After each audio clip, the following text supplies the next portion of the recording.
आजच्या महाराष्ट्र दिनाच्या आणि कामगार दिनाच्या आपणा सर्वांना मनापासून शुभेच्छा। आज कामगार दिनानिमित्त मी आपल्या महाराष्ट्रातील काम करत असलेल्या कामगार संघटनेच्या सर्वच पदाधिकाऱ्यांना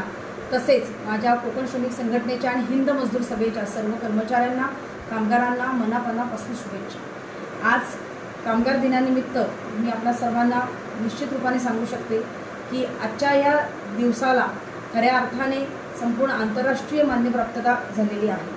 आणि कामगार दिनाच्या निमित्ताने आपण विविध ठिकाणी विविध कार्यक्रम होत असतात, परंतु माझ्यासारख्या कामगार नेत्याच्या दृष्टिकोनातून पाहिला तर प्रत्येक दिवस हा कामगारांचा आहे। कारण का औद्योगिक क्षेत्रामध्ये व्यतिरिक्तचा कुठचाही दिवस हा संप म्हणून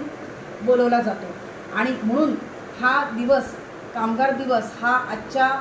दिवसाला माझ्या निमित्ताने म्हणाल तर एक अक्षय तृतीयासारखा शुभ मुहूर्त असतो, एवढ्या पद्धतीचा खऱ्या अर्थाने महत्त्वाचा दिवस आहे। कामगारांनी ह्या दिवसाच्या निमित्ताने आपण सर्वांनी संघटित होऊन हा दिवस खऱ्या अर्थाने साजरा केला पाहिजे, परंतु काही ठिकाणी आपण बघतो की आजतागायत कामगारांवरती संपूर्णतः न्याय मिळेल असा कुठचाही कायदा झालेला नाही। मी कामगार नेता या नात्याने मी ह्या सरकारला एवढंच नक्की सांगेन की असा ह्या पुढच्या कामगार दिनाच्या